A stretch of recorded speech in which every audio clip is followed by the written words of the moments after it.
Bonjour, vous allez maintenant apprendre à déterminer le premier quartile et le troisième quartile d'une série statistique. Pour déterminer le premier quartile et le troisième quartile, il faut d'abord réorganiser la série, si elle ne l'est pas déjà, par ordre croissant, c'est-à-dire classer les éléments de la série du plus petit au plus grand. Ensuite, ce que l'on appelle le premier quartile, c'est la plus petite valeur de la série telle que au moins 25% de l'effectif soit inférieur ou égal à cette valeur. Donc Q1, c'est la plus petite valeur de la série telle que le quart au moins de l'effectif de la série est inférieur ou égal à Q1. Pour Q3, c'est la même chose, sauf que ce n'est pas le quart, mais les trois quarts, c'est-à-dire 75%. Autrement dit, Q3, c'est la valeur de la série telle que au moins la plus petite valeur de la série, la plus petite valeur de la série, telle que au moins 75% de l'effectif de la série soit inférieur ou égal à Q3. Donc vous voyez, Q1, au moins 25% de l'effectif est inférieur ou égal à Q1, et Q1 est la plus petite valeur qui répond à cette condition. Q3, au moins 75% de l'effectif est inférieur ou égal à Q3, et Q3 est la plus petite valeur de la série qui répond à cette condition. Nous allons tout de suite illustrer tout cela par un calcul sur une série. On nous demande de déterminer le premier et le troisième quartile de cette série. Donc, on a 12 chiffres, vous les compterez, donc on a 12 chiffres qui sont ici, et ils ne sont pas dans l'ordre. Donc la première chose à faire, c'est de les classer par ordre croissant. Donc c'est ce qui est fait ici, moins 3, moins 2, 0, 1, 4 jusqu'à 23. La plus petite valeur, c'est moins 3, et la plus grande valeur, c'est 23. L'effectif, il est égal à 12, il y a 12 termes.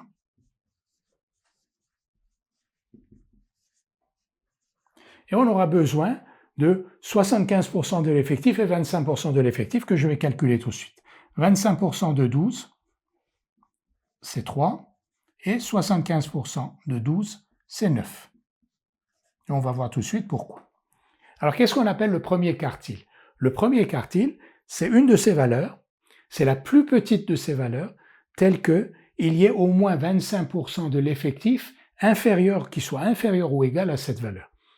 Donc, 25% de l'effectif, c'est 3. Donc, nous cherchons la plus petite valeur telle que il y ait 3 valeurs au moins inférieures ou égales à cette valeur-là. Donc, moins 3, ça fait 1, 2, 3. Vous voyez que 0 répond à cette question, à cette condition.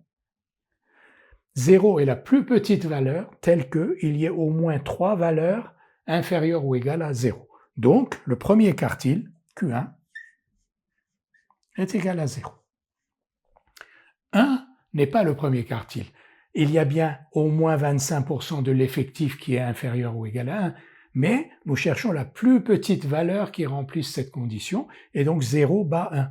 Sinon, 4 aussi, 25%, au moins 25% de l'effectif est inférieur ou égal à 4. Mais on cherche la plus petite valeur qui répond à cette condition, et ici c'est 0. Q3, qu'est-ce que c'est? Le troisième quartile. C'est une valeur de la série, la plus petite valeur de la série, telle que 75% de l'effectif soit inférieur ou égal à cette valeur. 75% de l'effectif, c'est 9. On compte 1, 2, 3, 4, 5, 6, 7, 8, 9. On a donc ici la plus petite valeur de la série, telle que il y ait 9 valeurs inférieures ou égales à cette valeur. Quelles sont les 9 valeurs inférieures ou égales à 10? Vous les voyez là, 1, 2, 3, 4, 5, 6, 7, 8, 9, 10 lui-même, parce que c'est inférieur ou égal. Donc, le troisième quartile est égal à 10. Donc notre série, au départ, elle n'était pas rangée par ordre croissant, on l'a rangée par ordre croissant. Il y avait un effectif de 12, 25% de 12 c'est 3, 75% de 12 c'est 9. Quelle est la définition du premier quartile? C'est la valeur de la série, donc un de ces termes-là, la plus petite valeur de la série, telle que au moins 3 valeurs lui soient inférieures ou égales. Donc la plus petite valeur, telle qu'il y ait 3 valeurs au moins avant.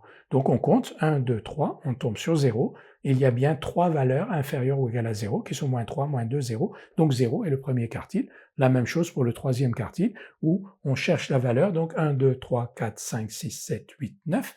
Donc 10 est la plus petite valeur, telle qu'il y ait 9 valeurs inférieures ou égales à 10. c'est le troisième quartile.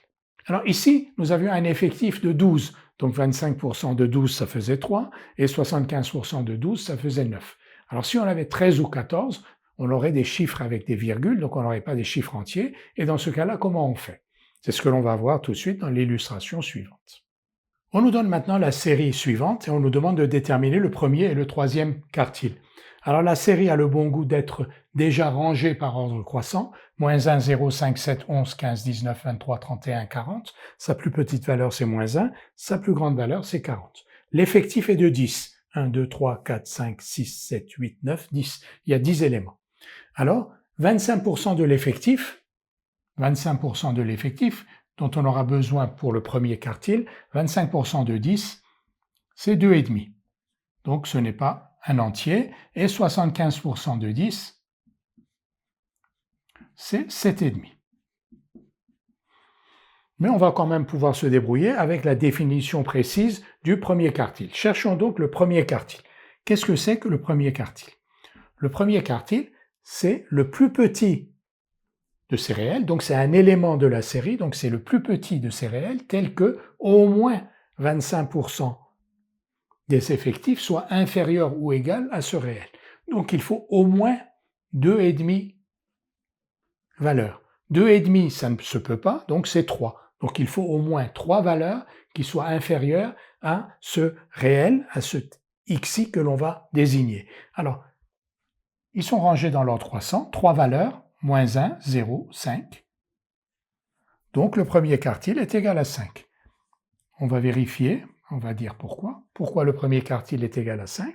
Parce que c'est la plus petite valeur, telle que au moins 2,5, c'est-à-dire 3 valeurs, soient inférieures ou égales à cette valeur. Quelles sont ces 3 valeurs qui sont inférieures ou égales à cette valeur? C'est moins 1, 0 et 5 lui-même. N'oubliez pas, inférieur ou égal.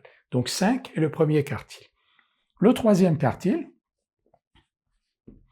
c'est la plus petite valeur de cette série, donc c'est un de ces réels-là, c'est la plus petite valeur, telle que au moins 7,5 valeurs, ça n'existe pas, donc 8 valeurs soient inférieures ou égales à cette valeur. 8 valeurs, je compte, 1, 2, 3, 4, 5, 6, 7, 8.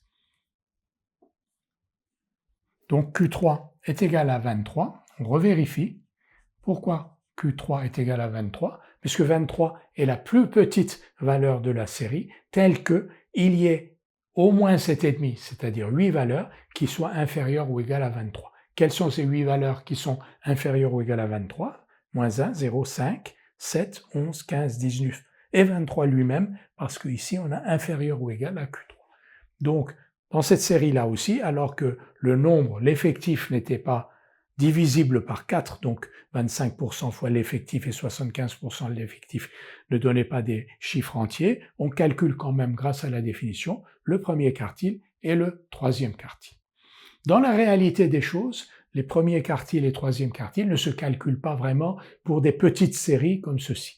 Premier quartile et troisième quartile se calculent sur des populations très très importantes, de millions ou de centaines de milliers de personnes, et on n'a pas ces problèmes d'effectifs, si vous voulez, et d'arrondis d'effectifs, parce qu'on est dans des populations très très denses